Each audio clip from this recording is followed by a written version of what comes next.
sommes-nous en guerre contre la Russie ? En septembre dernier, Vladimir Poutine disait que l'OTAN serait en guerre contre la Russie si l'un de ses pays membres participait directement ou indirectement à bombarder le territoire russe.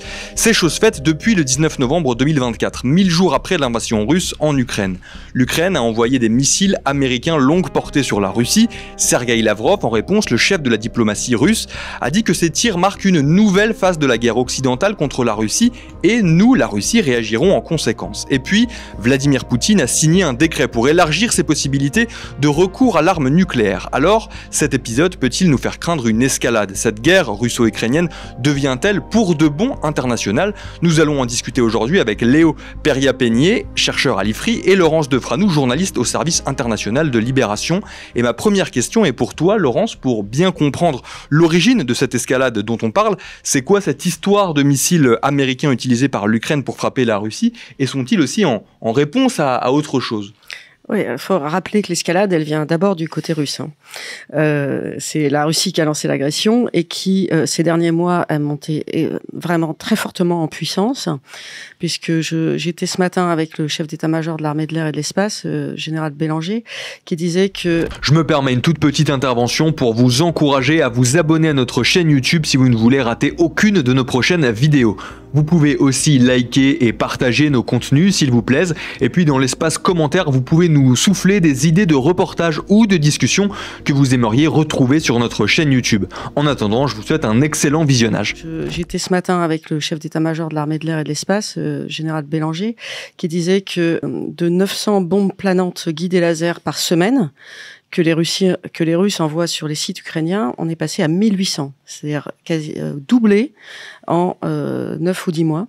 Et ça, on parle que des bombes planantes, mais il y a aussi les drones kamikazes, avec des charges explosives ou pas, des missiles balistiques, des missiles de croisière. C'est un véritable déluge de feu qui s'abat sur l'Ukraine. Ce week-end, il y a eu des attaques aériennes avec 120 drones, 120 missiles et 90 drones qui ont tué des dizaines de personnes.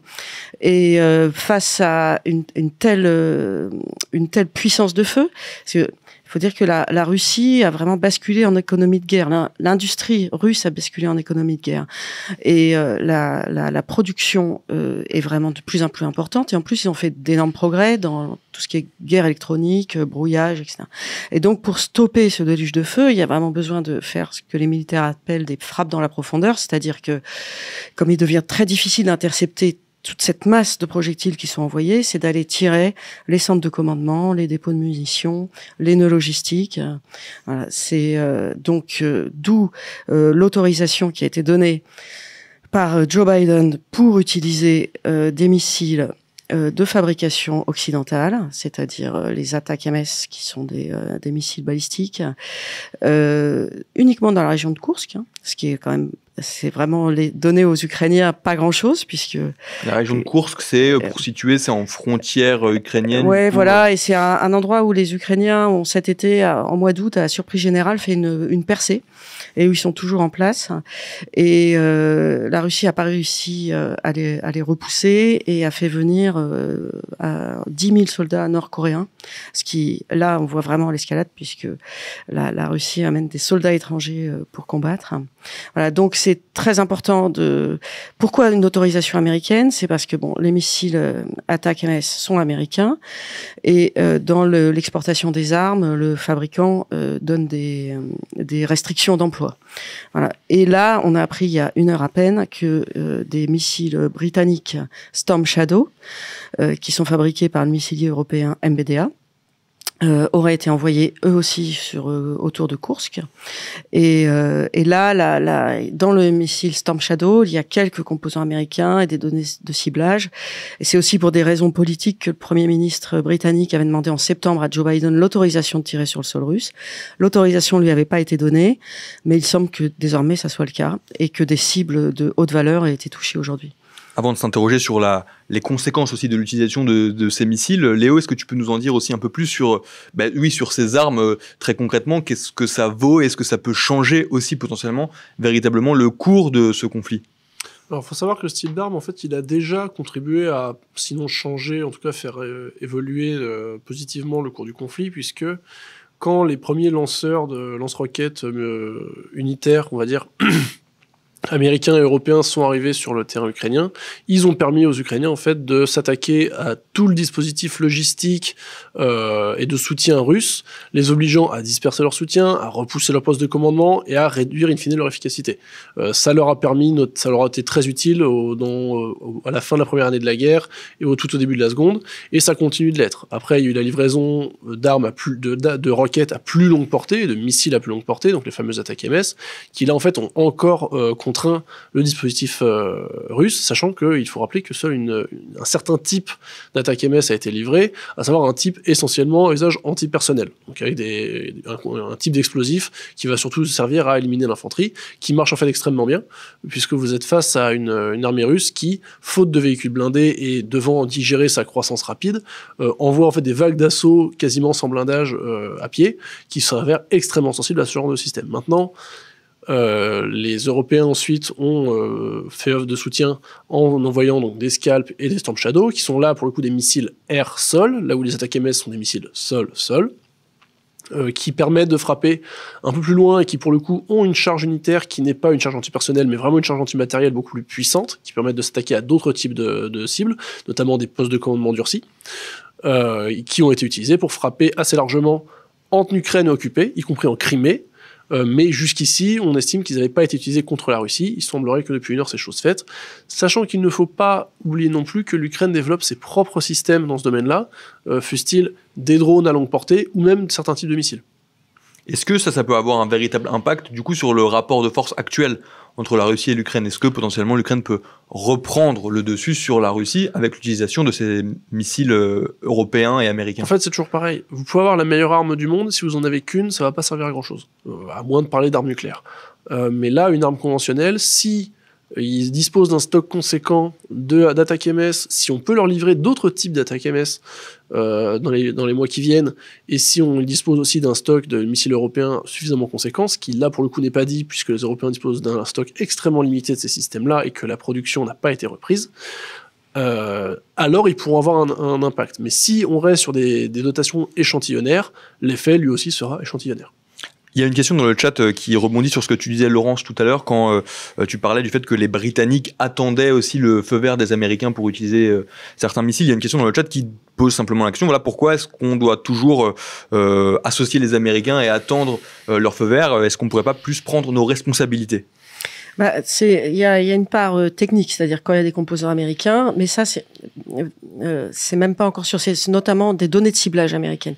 Il y a une question technique, est-ce que s'il y a un composant qui appartient à un fabricant, il peut restreindre l'utilisation de l'arme, ça c'est en export. Après il y a une question politique, avec le changement qu'il faudra se poser avec le changement de gouvernement aux États-Unis. Est-ce qu'il faudra continuer ou pas à demander l'aval des Américains pour utiliser un armement qui comprend des éléments américains? Ça, c'est une question que les politiques vont devoir se poser. On nous demande aussi dans le chat si l'utilisation de ces missiles occidentaux, est-ce qu'elle n'intervient pas trop tard? C'est une question qui est beaucoup revenue aussi. Pourquoi est-ce que finalement ils n'ont pas pu avoir cette autorisation plus tôt? Pourquoi est-ce que les Occidentaux ne l'auront pas donné plus tôt? Trop tard, je sais pas, mais en fait elle a déjà eu lieu plusieurs reprises. C'est notamment, je pense, à d'importantes frappes sur la base navale de Sébastopol, qui a contraint la flotte russe à se replier dans l'est de la mer Noire, après la destruction au port d'un navire et d'un sous-marin. Donc, trop tard, oui, probablement. De toute façon, en fait, si vous mettez bout à bout tout ce qui a été donné à l'Ukraine et les délais qui ont été mis à leur livraison ou à leur autorisation d'emploi, si tout ça avait été donné à l'Ukraine dans les premiers jours du conflit, il est certain, absolument certain que la situation serait très différente. Or, aujourd'hui, à chaque fois, les Européens, les Occidentaux tergiversent, négocient, se concertent et font perdre énormément de temps. Rappelez-vous, ça a été le cas sur les chars, ça a été le cas sur l'artillerie, ça a été le cas sur les lance-roquettes, ça a été le cas sur les avions, et à chaque fois, vous aviez une réaction similaire du Kremlin qui était « attention, je suis une puissance nucléaire, blablabla », pour au final ne rien faire. Puisque rappelons quand même que si la Russie est une puissance nucléaire, nous le sommes aussi, et qu'une nation russe dont à peu près plus de 60% de la population est concentrée dans 2 régions reste aussi excessivement vulnérable à ce genre de menaces. Il y a une question également qui revient sur quelque chose qu'on a appris, je ne sais plus si c'était aujourd'hui ou hier, sur le fait que Vladimir Poutine s'ouvrait les possibilités un peu plus qu'avant d'avoir recours à l'arme nucléaire. Il y a une question par rapport à ça. De quoi s'agit-il précisément? Qu'est-ce qu'a potentiellement maintenant plus le droit de faire la Russie de Poutine par rapport à son recours à l'arme nucléaire? En fait, la doctrine, la dissuasion nucléaire, ça joue toujours sur le flou. Et il n'y a rien de précis qui a été donné. La doctrine n'a pas été modifiée. Un décret est sorti. On est plus dans ce que, il me semble, dans ce qu'on pourrait appeler la grammaire de la dissuasion nucléaire. C'est que on donne des informations, on fait peur en fait. Il y a une espèce de montée en puissance on cherche à effrayer les populations, on cherche à effrayer les pays européens pour leur faire peur, à effrayer les opinions publiques pour qu'elles fassent pression sur les gouvernements des démocraties pour qu'ils n'aident pas l'Ukraine.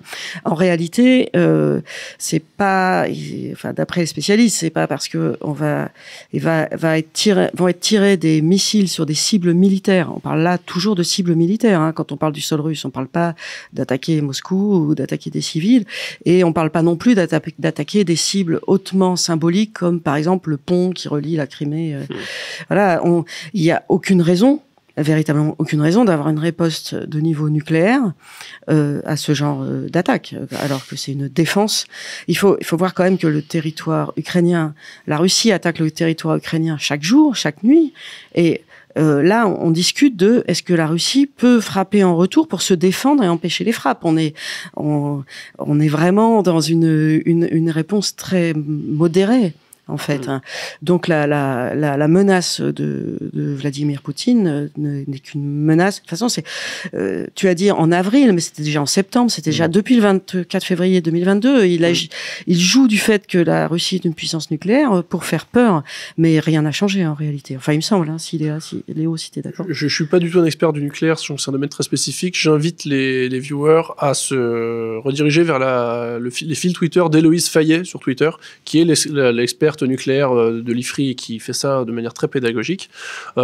Si je pouvais me permettre, simplement, en fait, si vous voulez, le nucléaire, c'est un peu comme la religion. Vous avez des évangiles qui vous disent à quelles conditions vous irez en enfer. Et en fait, ici, on a un peu la même chose. On va faire évoluer les 10 évangiles pour vous expliquer qu'est-ce qui vous fera aller en enfer ou pas. Maintenant, comme je le disais tout à l'heure, des menaces nucléaires, on en a depuis le début de la guerre. Elles ont en fait assez peu d'impact. Surtout qu'en fait, quel aveu d'échec ce serait? La Russie, qui se veut deuxième armée du monde, qui se veut grande puissance nucléaire, en est réduite à utiliser l'arme nucléaire pour faire face à la 15e puissance mondiale. Une sacrée déchéance. Une autre question dans le chat, il semble que les sanctions commencent à être efficaces et que la situation économique de la Russie puisse devenir très compliquée l'an prochain. N'est-ce pas finalement dommage d'envisager une négociation maintenant, plutôt que lorsque la Russie sera économiquement à bout de souffle? En fait, les sanctions, elles fonctionnent depuis le début. C'est simplement que c'est quelque chose d'extrêmement peu visible. Les sanctions, elles fonctionnent parce qu'elles obligent, en fait, l'industrie de défense russe à trouver des expédients, à trouver des contournements des dites sanctions, et elles compliquent considérablement la vie. Il faut pas voir les sanctions comme « Ah, on va mettre à genoux l'économie russe en 6 mois », comme certains ont pu le dire au début de la guerre. Non. Il faut voir, en fait, la chose en creux. Que serait aujourd'hui l'économie russe sans les sanctions ? Quel serait leur effort de production d'armement, et Laurence en a parlé sur les bombes planantes, s'il n'avait pas eu ces sanctions-là? Je pense qu'il serait bien différent et que l'Ukraine même serait beaucoup plus en difficulté sans ça. Ce n'est pas un outil parfait, mais c'est un outil qui fonctionne plutôt bien. Quand tu as parlé d'effondrement économique de la Russie, il est vrai qu'il a été annoncé bien trop souvent, et je me garderais bien de faire des prédictions.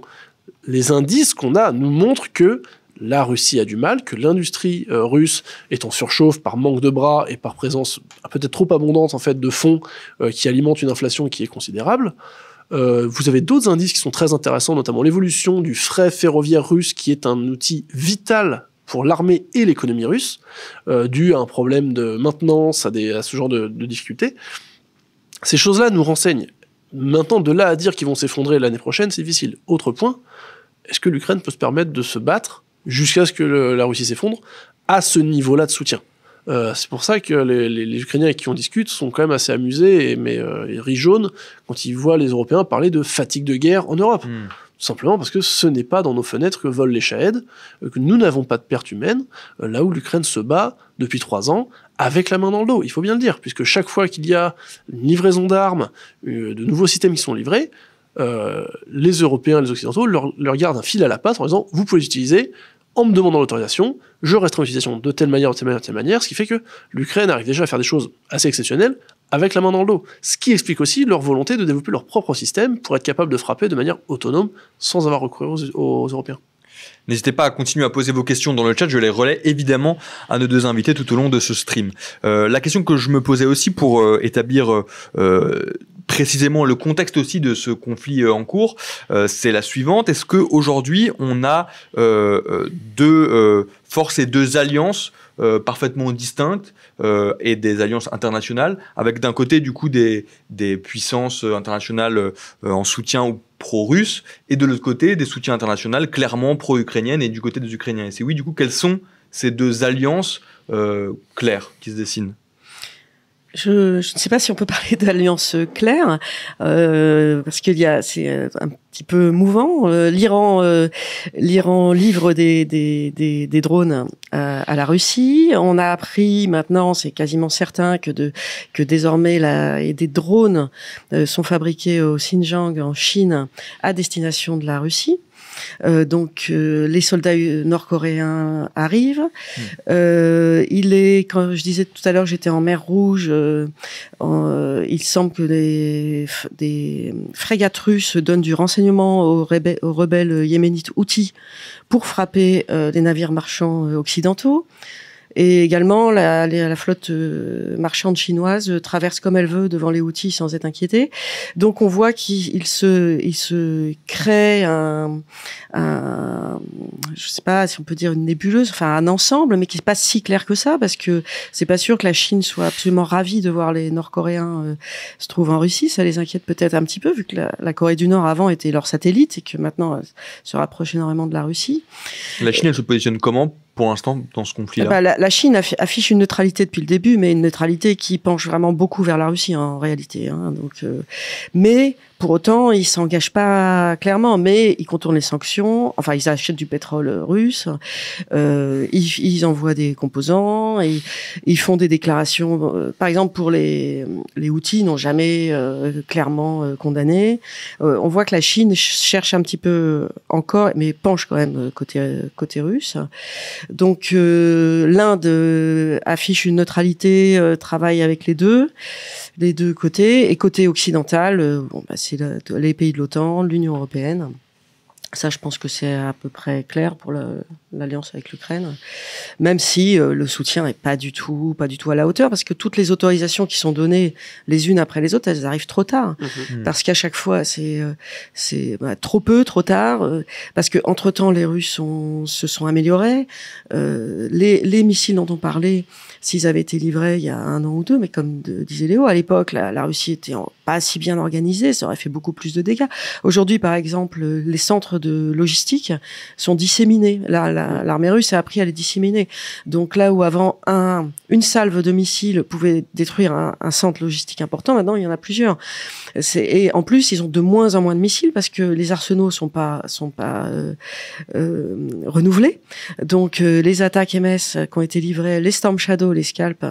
Donc les Scalp, c'est le cousin français des Storm Shadow. C'est la même chose, mais pour l'instant, ils sont livrés en Ukraine. On l'a appris l'année dernière, l'été dernier. Emmanuel Macron l'avait annoncé au moment du sommet de l'OTAN. Maintenant, ils sont servis depuis tous ces mois-ci. Il y en a de moins en moins. Or, la défense anti-aérienne russe, le brouillage, la guerre électronique sont beaucoup développés, beaucoup organisés. Donc maintenant, pour une frappe, il faut envoyer des drones à l'avance pour tromper la défense aérienne, mais il faut aussi avoir des moyens de brouillage. Il y a des missiles qui sont interceptés. Il faut donc envoyer des salves. Il en faut envoyer beaucoup pour être sûr d'atteindre une cible. Je regardais tout à l'heure une vidéo sur les réseaux sociaux de ce qui semblait être une frappe de Storm Shadow. On entendait quand même au moins 5 ou 6 missiles arriver. Et combien il leur en reste? On parle pas au départ de centaines. Ça coûte 1 million d'euros pièce. L'Europe en a pas tant que ça. Je sais pas s'il va en rester beaucoup. Il n'y a pas eu une nouvelle commande depuis. Qu'est-ce que ça nous dit aussi du coup de la potentielle suite du conflit, le fait qu'on mette quand je dis on, c'est les puissances occidentales, mettent un petit peu de temps à aider l'Ukraine, à leur donner des missiles, que ces missiles aussi en termes de stock, il n'y en a pas non plus tant que ça. Qu'est-ce que ça nous dit de la suite du conflit potentiellement ? C'est pas très brillant en fait, c'est ça le problème. C'est que à l'automne dernier, quand le Congrès américain a bloqué les transferts à l'Ukraine est passée pas loin de l'échec et mat en fait, parce que l'Europe s'est avérée être absolument incapable de prendre le relais, à la fois en volonté entre guillemets, parce qu'il n'y a pas eu spécialement plus d'achats ou autre, mais aussi simplement en capacité. En termes de munitions, même de munitions simples, de munitions d'artillerie, c'est un énorme problème. Et là, maintenant que Donald Trump est au pouvoir, il sait très bien qu'il est le maître du jeu du côté de l'Ukraine, et il va pouvoir faire pression de cette manière-là pour remplir à peu de frais sa promesse de campagne, quand bien même, en fait, la majorité des sommes qui sont débloquées pour l'aide à l'Ukraine sont, en fait, reviennent assez rapidement sur le territoire américain via l'industrie de défense. Mais de notre côté, on a beaucoup plus de mal. Ça fait maintenant 3 ans que le conflit est en cours. La première année et demie, la plupart des gens se disaient « mais de toute façon, le conflit ne durera pas, donc c'est pas la peine de faire des gros investissements ». Et maintenant qu'on se met à en faire, le problème c'est que je pense que le conflit a déjà bien, en tout cas sa phase active, a déjà bien dépassé sa moitié. Nous ne verrons pas 3 ans de guerre supplémentaire, tout simplement parce que je pense que l'Ukraine n'en est pas capable humainement, on va dire. Ça reste un énorme problème. Et le souci c'est que même d'un niveau européen, cette suprématie américaine qui a prouvé qu'elle était le garant de sécurité majeur en Europe, va faire qu'il sera très difficile de retrouver un mouvement d'européanisation tel qu'on a pu le constater pendant le premier mandat Trump, où face à l'instabilité du dirigeant américain, les Européens se sont dit « on va peut-être devoir travailler plus ensemble ». Là aujourd'hui, l'Europe a prouvé qu'elle était incapable d'assurer la sécurité d'un de ses voisins directs, de se prendre en charge militairement, là où l'Amérique a prouvé qu'elle était le pouvoir de sécurité, et Donald Trump va pouvoir jouer là-dessus, avec une approche très bilatérale, très donnant-donnant, au sens où tu veux que je te soutienne face à la Russie ? Tu achètes mon armement et tu restes dans mon idée de pilier européen de l'Alliance et non pas le grand plan français qui a été développé depuis 10 ans sur la souveraineté européenne qui, en fait, a perdu beaucoup de crédibilité. Mais comment on explique que l'Europe ne s'engage pas plus dans ce conflit-là ?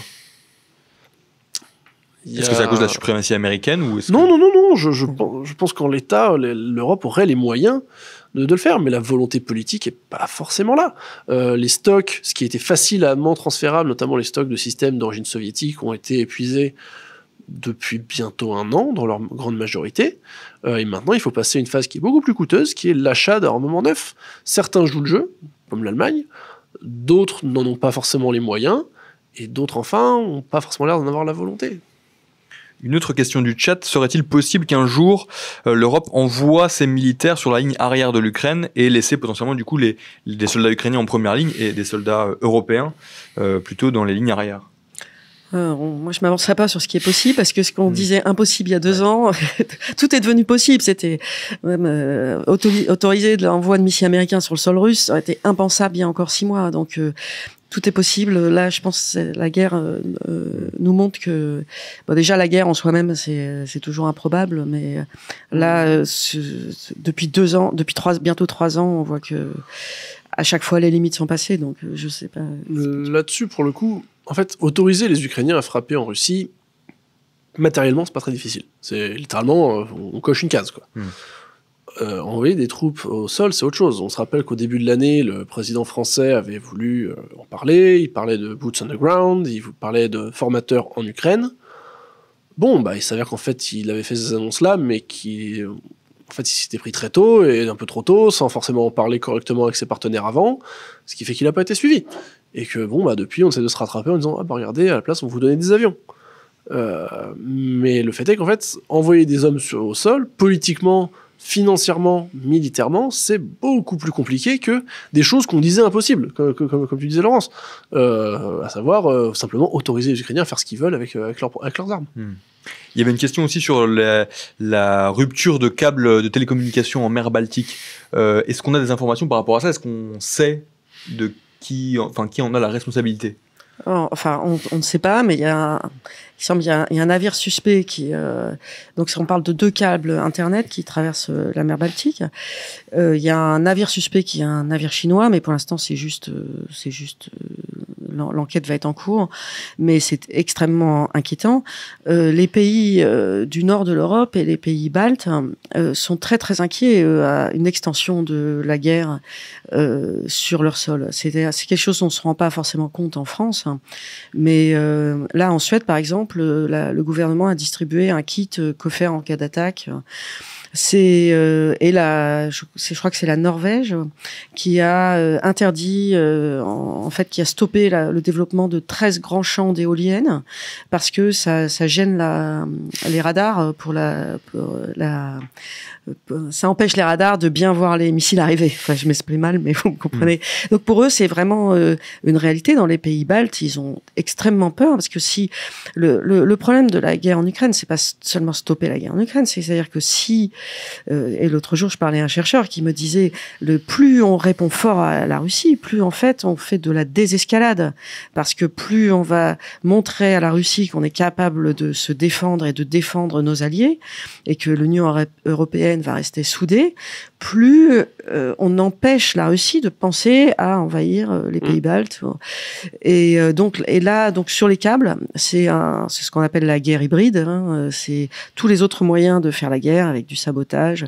Les Russes avaient commencé c'était en 2014, ils avaient coupé les câbles Internet, les câbles sous-marins qui arrivaient en Ukraine.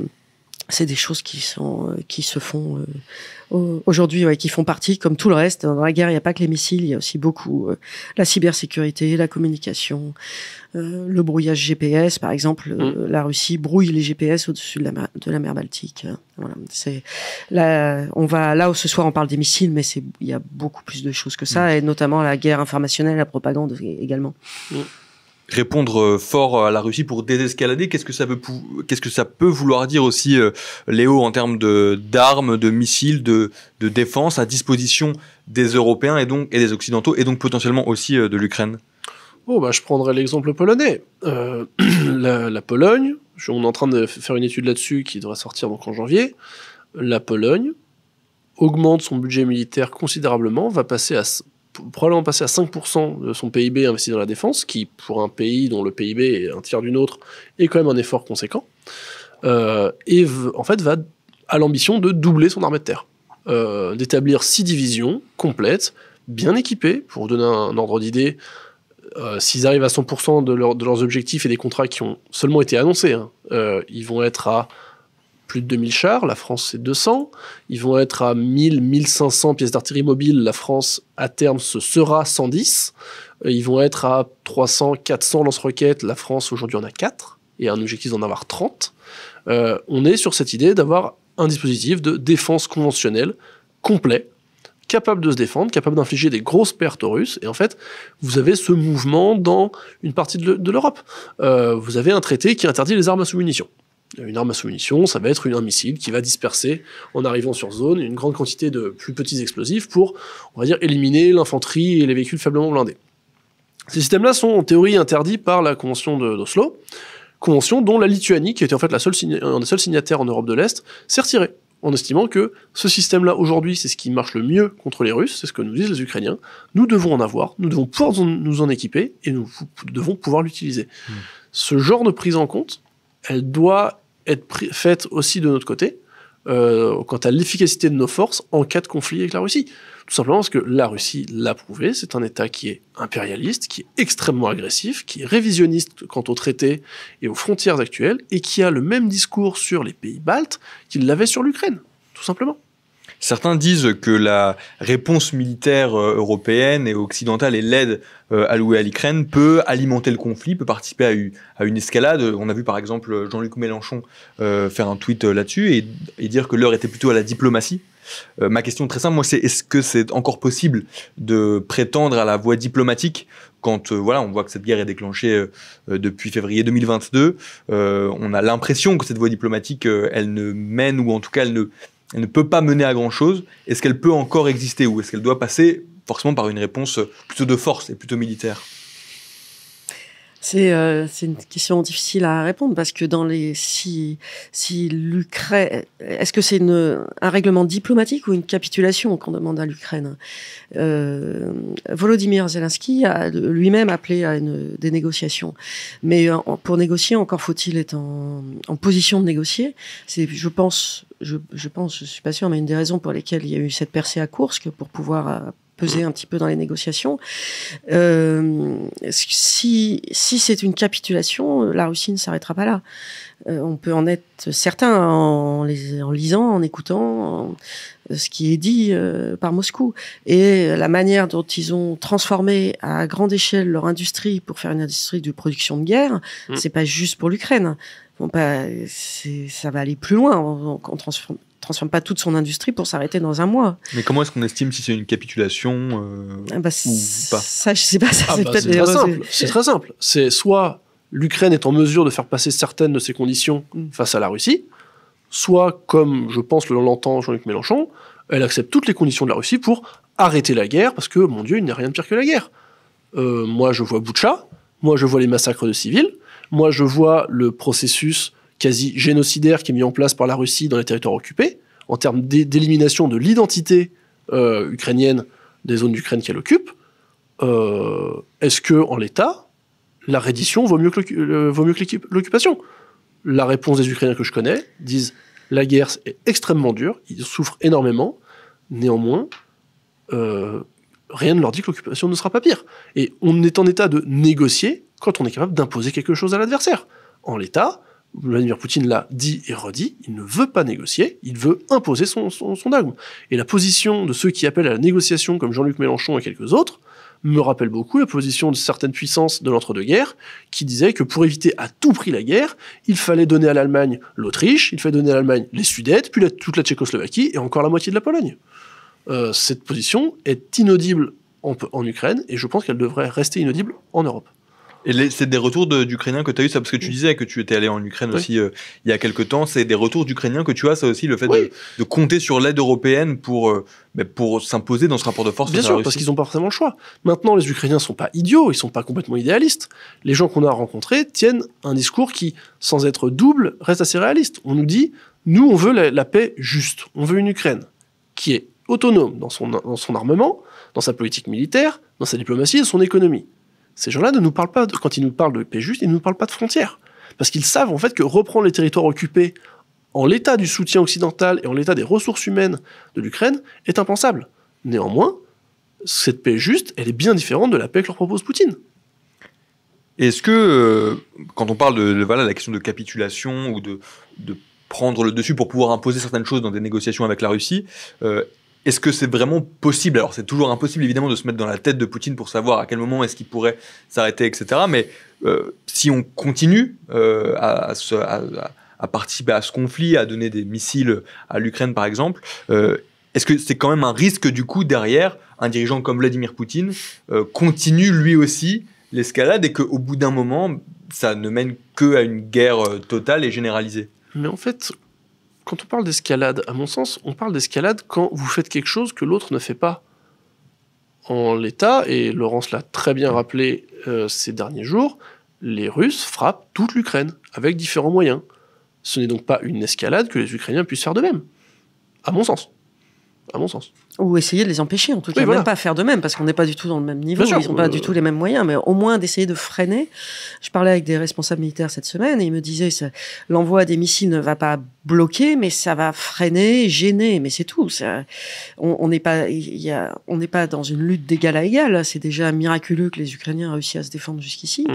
L'escalade ne peut pas venir du côté des Ukrainiens, c'est eux les agresser avec des moyens gigantesques par une grande puissance. Donc, là, on est dans parler d'escalade quand les Ukrainiens veulent répondre. Pour moi, on est dans les éléments de langage russe, en fait. C'est ça. Et ces gens-là reprennent les éléments de langage du Kremlin d'une manière qui, à mon sens, est inquiétante. Une autre question du chat, est-ce que les Ukrainiens ont-ils intérêt de récupérer les parties est occupées par la Russie, connaissant les dégâts de cette région, et donc les frais que cela engendrerait pour le pays? Je pense qu'en fait, aujourd'hui, c'est même plus la question. Ça aurait pu l'être peut-être à l'été 2023, mais en fait, ça l'est plus aujourd'hui. par la montée en puissance de la Russie, par le fait que l'aide a été tardive, lente et comptée, au sens où l'Ukraine se bat réellement avec un bras dans le dos, là où la Russie peut déjà, compter sur ses propres ressources, mais ses propres ressources ne suffisent pas, ce qui fait qu'il faut faire appel à celles de l'Iran et de la Corée du Nord, ce qui est quand même, on aurait dit ça il y a 3 ans, je pense qu'on aurait halluciné.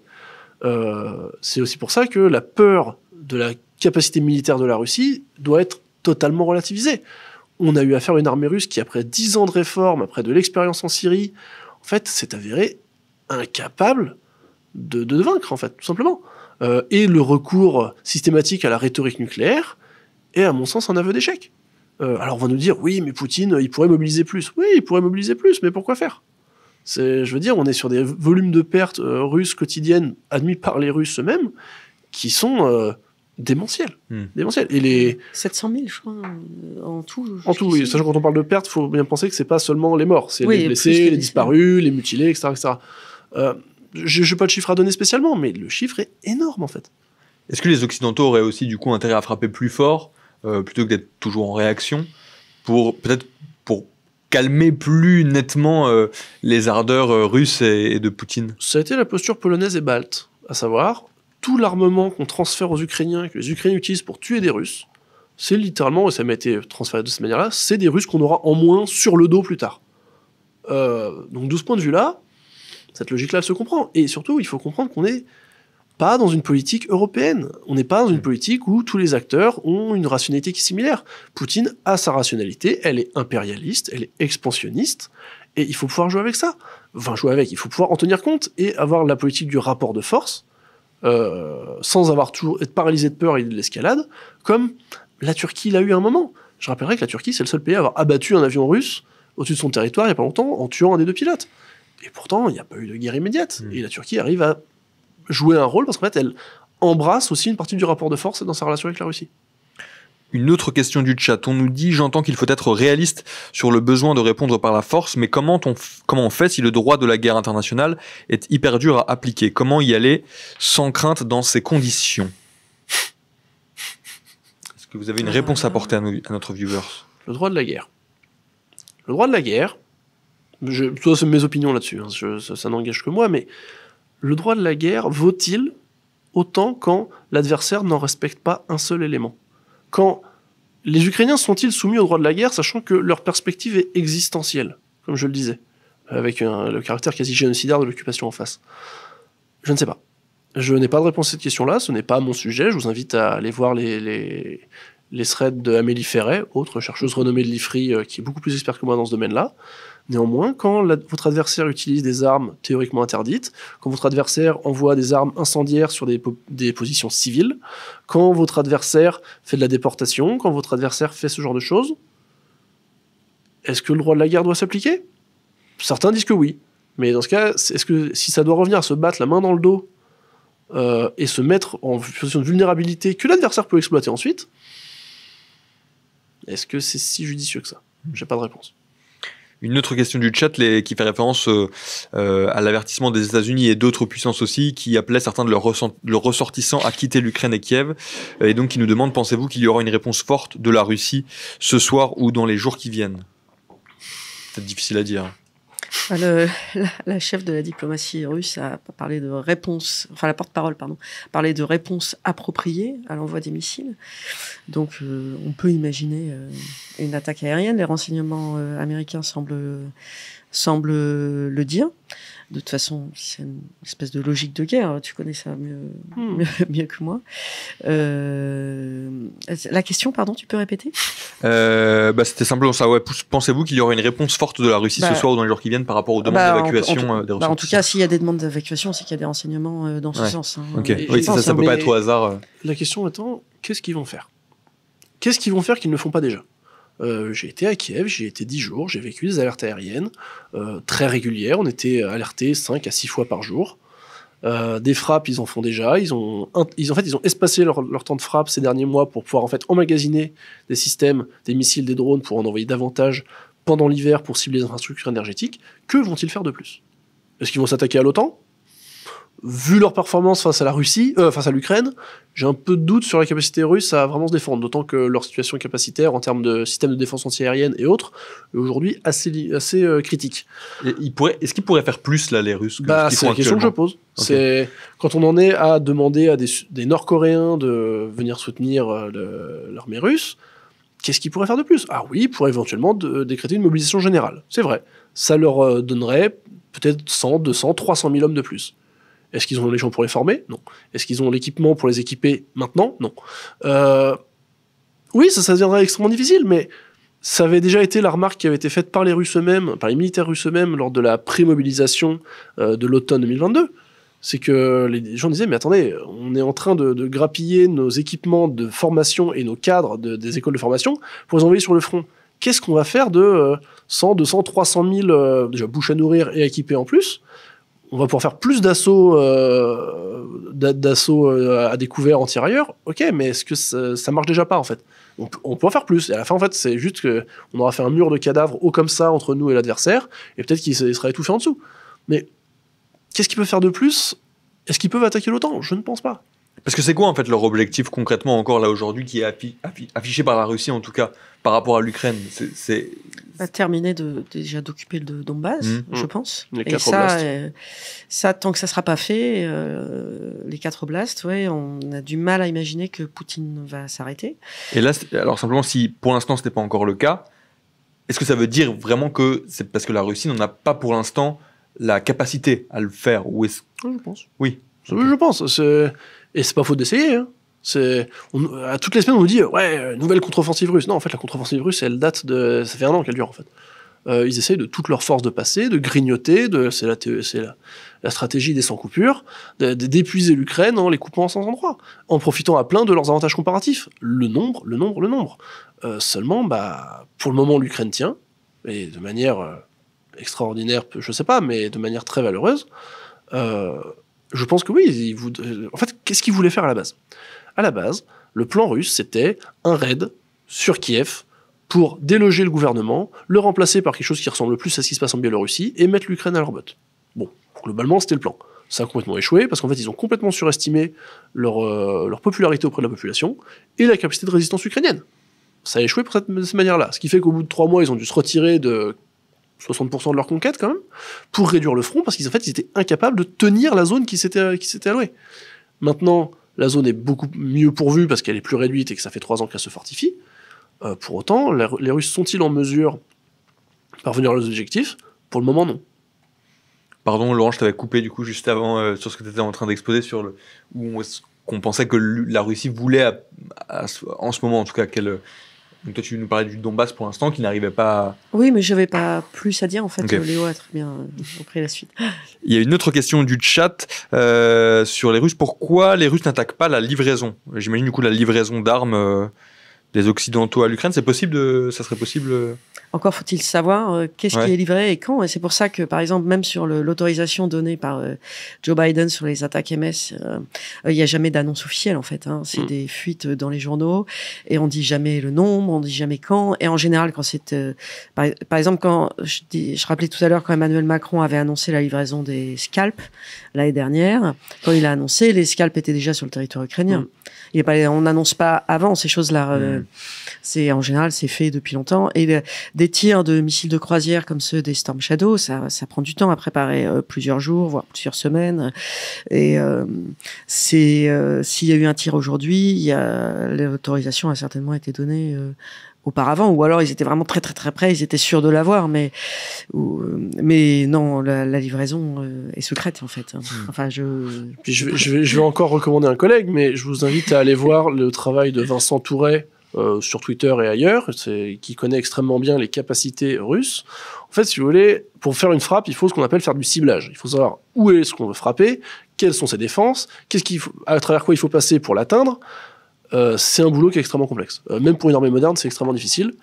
Vous avez des capacités pour le faire qui sont limitées, donc qui vont être plutôt fléchées sur des objectifs considérés comme plus prioritaires. Bon, là, pour le coup, c'est les frappes sur la grille énergétique ukrainienne, qui en fait sont des systèmes fixes, sont beaucoup plus faciles à cibler. Sachant que les Russes ont historiquement en fait du mal à faire ce ciblage de manière fine et précise au-delà de la ligne de front. Il s'améliore sur le 0 à 50 km de la ligne de front. Au niveau stratégique, il est toujours peut-être plus facile et même en fait plus rentable, puisque l'acception russe des pertes diffère de la nôtre, de frapper des objectifs stratégiques de plus long terme, typiquement les centrales énergétiques ukrainiennes, que d'essayer de faire la chasse à des munitions qui de toute façon se déplacent, sont tirées assez vite et rejoignent la ligne de front d'une manière ou d'une autre. Cette guerre qui dure, l'appui maintenant aussi parfois de plus concret en tout cas de certaines puissances occidentales pour aider l'Ukraine.